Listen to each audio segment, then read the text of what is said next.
Och sen drar vi igång första punkten och då kommer jag slå över till engelska för nu ska vi introducera vår medarbetare i Australien. Och han kommer där. Hej, Michael. Har vi med oss ljudet, eller? Are you on? Do you hear us, Michael? Yes, I can hear you. Yeah. So, our first speaker today is Michael Roseman, and he is a professor and head of School for Information Systems in Queensland University of Technology, Brisbane, Australia. And you have been a co-worker with Viktoria since February 2010 as a visiting professor, and we are very happy for that. And you actively take part in several of our research projects. I wrote on your web, Michael, and I think it was an interesting description of who you are. It says that you are a disruptive thinker with a passion for cooperative innovation. And that is actually what you're going to talk about today, corporate innovation, how to start and drive innovation in a kind of process way. So with that short introduction, I give the word to Professor Michael Roseman. Michael, the word is yours.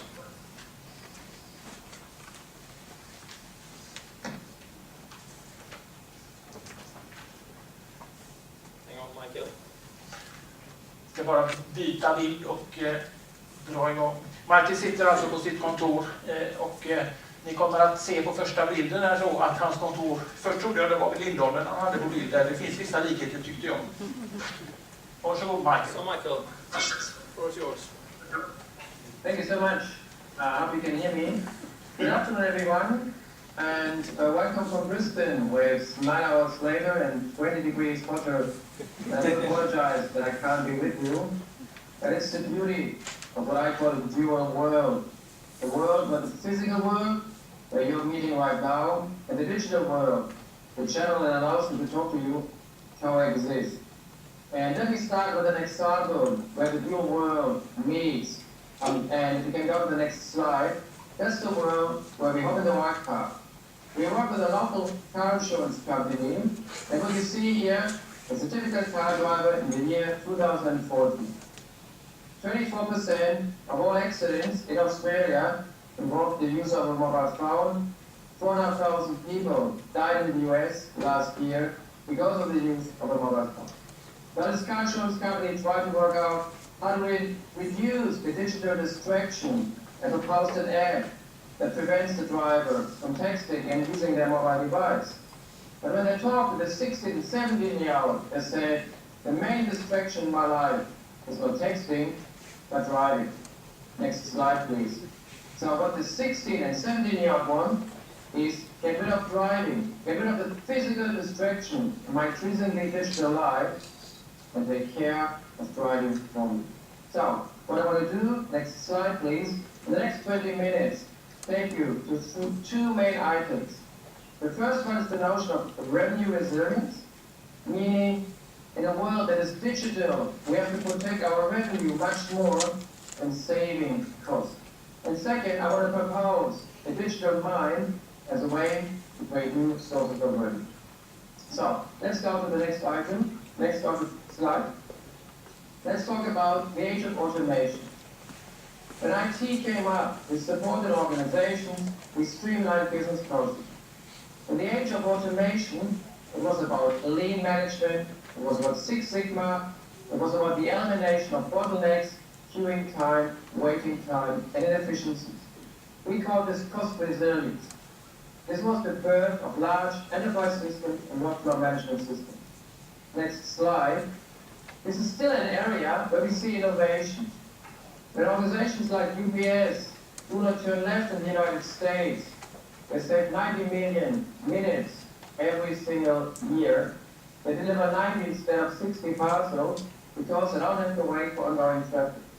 When, as you probably know better than I do, DHL in Stockholm avoids the last mile, invites citizens to deliver parcels to their neighborhood, even pays them for them. These are two examples for massive cost reduction, capitalizing on big data and the highly digitally empowered citizens we see. Both cases are reactive and are leading to possibility. Next slide. In an age, however, that moves on, in an environment that accelerates very quickly, we have to be mindful that cost-resilient companies might not survive. In fact, Kodak was an example of a highly streamlined organization, very efficient business processes and workshops. However, if your customer doesn't come back, it doesn't matter how cost-resilient you are. So what organizations have to do, they have to move from the digital age, next slide please, from cost resilience to focus on what we call revenue resilience. Revenue resilience means to understand what's the current revenue stream, how do I protect it, and how do I grow it using digital revenue sensitivity. Let me give 3 examples where you can see that the revenue is in danger. Next slide please. The revenue is in danger. Michael, we have some trouble with your sound, so if you lean a little forward with the mic, I think. Sorry, is this better? Yes. Is it better? Okay. So in the digital age, you have to look after your revenue much more than your cost base. So I want to take you through 3 main areas that shows you that your revenue is in danger. First, and that's the work we do especially with Victoria, your revenue is in danger if digital public assets are emerging. Universities are a good example. So we can't charge no longer for providing content, but this content is available free of charge, revenue streams disappear. When you can use over-the-top solutions like WhatsApp, I can't charge for SMS. If you can recruit the next talent using LinkedIn instead of a recruitment agency, we see the emergence of digital public assets and revenue disappear once and forever. Next slide, please. Second, your revenue is in danger when your customers become potentially your biggest competitor. This is what we call the shared economy. This is what Airbnb and Uber are practicing to an extreme point. This is where we crowdsource resources, where accessing resources matters more than owning resources, and where we invite citizens to contribute. So from the moment the citizen will charge out 3D printing as a service, garages as a service, even highly consulting services that provide on request, we are in danger because all of a sudden the whole world becomes a cloud computing environment. A lot of people can provide physical or other assets to value composing service delivery. And third, next slide please, your revenue is in danger when anti-new services are emerging. We work with the Brisbane Airport, and the Brisbane Airport fears that video conferencing might become so advanced that people have to travel less. Tesla is an example of massive disruption in the car industry, and we all know how emails have replaced writing letters. So in all these circumstances, it does not matter how cost resilient you are, if you're not revenue resilient, you will not survive. Next slide, please. And the way we summarize this is the simple idea of hygiene factor. So what you see here is a typical red line that shows no matter how well you do a certain job, the customer will say, finally, and not thank you. If our university tomorrow launches an ad, our students will say, finally, they won't be delighted. When a large government entity here in Australia was able to facilitate one address change for all the citizens of Australia across multiple services, after many years and multi-million-dollar project, they believed it was exciting. It was a great step for them and a small step for mankind. Most companies, when they innovate below the line. They're busy being busy, and they're catching up. This is reactive, cost-driven, and for this we have plenty of methods and we know how to do it. We click one more time. Above-the-line innovation means truly excite the customer. Create experiences the customer couldn't even articulate. This is revenue-resilient innovation. This is where great entirely revenue stream, where delight my customers. The university example will be if we start to provide mobile education as a service.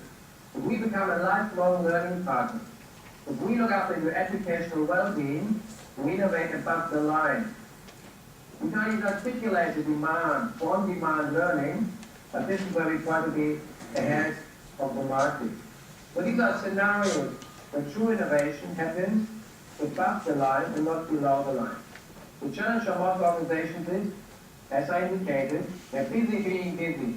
And the red line is catching up, and the innovator delivers that for the next 2 to 3 years, you're committed to the red line, and you're not sensitive enough to what happens on the blue line. Innovating above the line means that we dedicate resources to it. We have funds, people, and time, and we do nothing else than exclusive blue line innovation. We work with an insurance company, and there are 3 people who work full-time on the implication of the driverless car on this product called car insurance. And for 2 people working full-time on how to sell life insurance to Generation Y. In Generation Y, they only think about tomorrow. It's highly unlikely that they will buy life insurance. So how do I make money with car insurance and life insurance in 5 weeks? So blue line innovation means foresight innovation, proactive innovation, means opportunity-driven innovation. Red line innovation is driven by process efficiency. Blue line innovation is driven by technological possibilities. The problem is, we know how to cut costs, but the question of how we can use Google glasses of facial recognition in supermarkets are challenges for which we don't have well-defined process. And this is why many companies gravitate towards red line and not blue line innovation. This is what Kodak has done, and this is why Kodak doesn't exist anymore. Next slide, please. And one more, so revenue resilience above the line, cost resilience below the line. Now, if we understand that moving from the age of automation to the age of digitization means moving from cost resilience to revenue resilience, from below the line to above the line, we have to think differently. And what I propose this afternoon is digital mindfulness. We can be digital native by nature, but most of us are not digital native. However, we can develop a digital mind by nurture. Next slide. So what I propose are 7 traits of the digital mind. Just one more time. The first 3 are about taking part in the digital life of your customers, giving them an opportunity to express digital signals and to provide digital capital. One more, please. For corporations to access assets, to digitize assets, and to create entirely new digital products, and one more, and as a glue in between, to create a digital community where we come together. So for the rest of my presentation, I want to quickly take you from the top left to the bottom right and highlight how we can create revenue resilience with a digital mind. So please click. First one. The first one is about digital attention. Digital attention means how close am I to my customer. Amazon is an example where we create Fire Phone or the Amazon Dash that allows us to be very close to the consumer. Google enters the car like Apple to be very close to the consumer.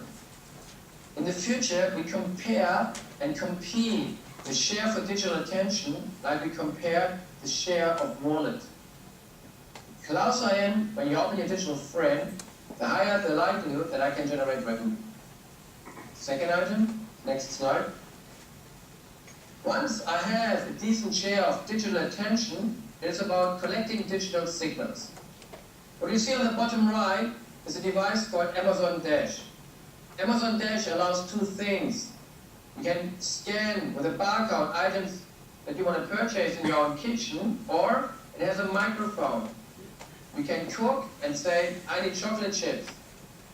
Next time you go to the web page, It remembers what you told Amazon Dash, and they're ready. They wait for your confirmation and then ready to deliver. So what organizations are doing here, they allow you to send in a very convenient way digital signals.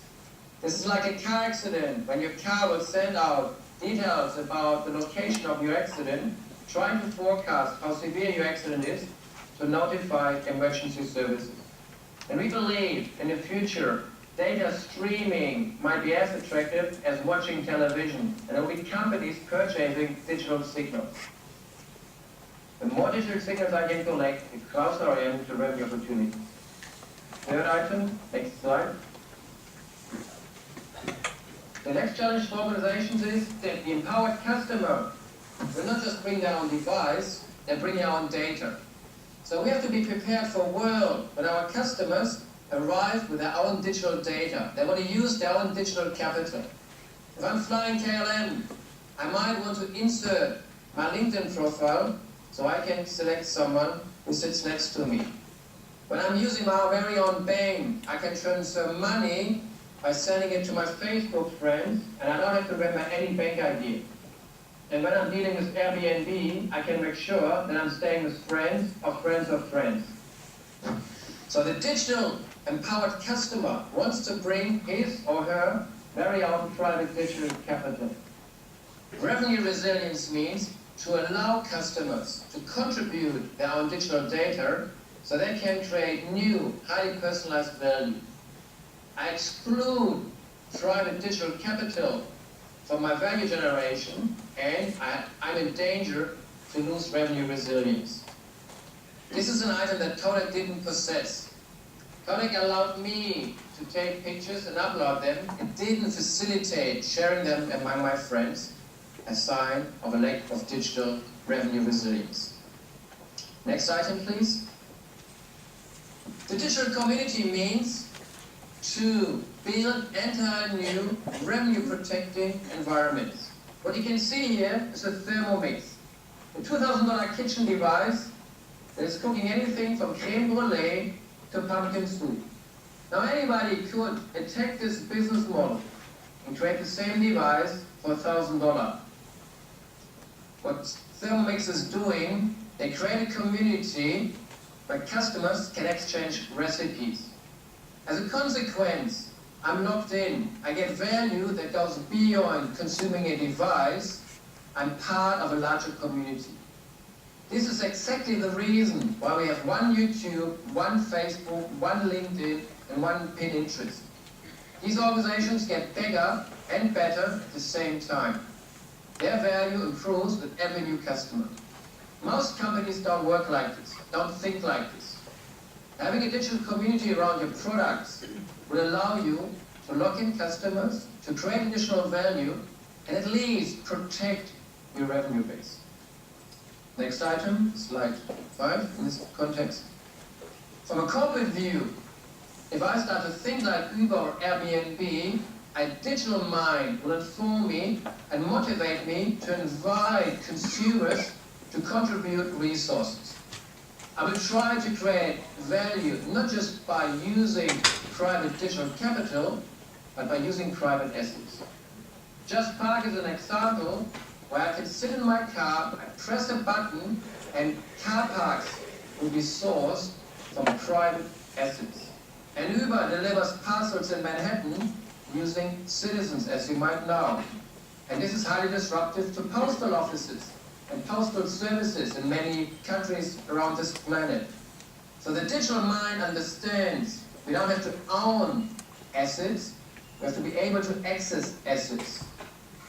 And the more we digitize this planet, and concepts like the Internet of Things will accelerate this, the more this is a feasibility. The more we are able to create new revenue streams. In this case, the car manufacturer could become a broker to car parks, and this creates new opportunities, for example, for commissions. Next slide, please. I can either access external assets, or I can use digitization to make internal, largely idle assets available. We work with a taxi company, and 65% of the time, the drivers are waiting for a passenger.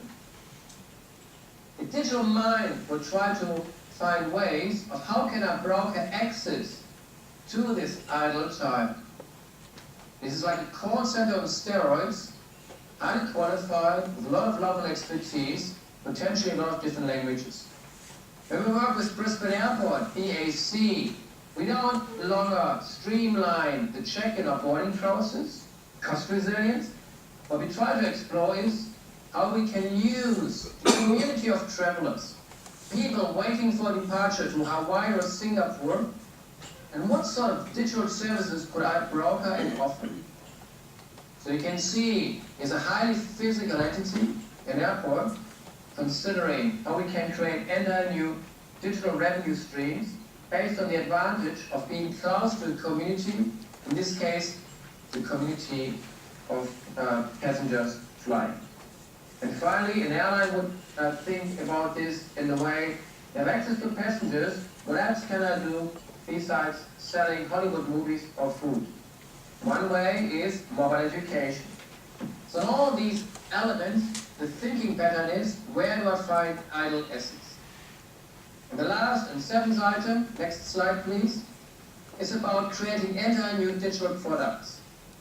So I talked about accessing external assets, digitizing internal assets. The last item is about creating items and products that I didn't have before. Example, Sense Tea in Tasmania, where farmers, via the Internet of Things, collect a lot of data. Water quality, weather data, soil data. They create big data, they create more data than they need themselves. Revenue resilience means to ask yourself, is there a market for my data? Is there an eBay for data emerging? Will we trade data and sell and buy data in the future? So this is an area that we call data markets.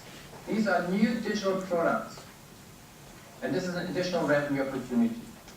So in the time that I had, I wanted to quickly take you through the idea that we have to move in an age that moves from automation to digitization, from automating corporations to allowing the growth of digital capital in the hand of citizens, that we have to move from cost resilience to revenue resilience. And if this is true, the digital mind, share of digital attention, creating digital signals, allowing individuals to contribute their digital capital, create a digital community, and to access external assets, to digitize internal assets, and to create digital new products can create revenue resilience. Next and final slide. I believe very much that organizations have to produce higher capabilities when it comes to foresight innovation.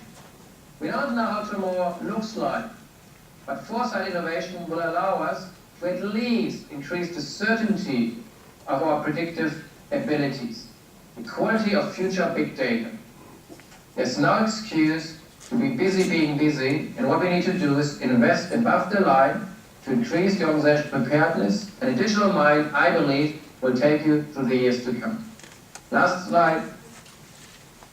I'd like to thank you so much, and again I do apologize that I can't be physically present with you. I very much hope you will enjoy the rest of this event. Thank you so much for the opportunity.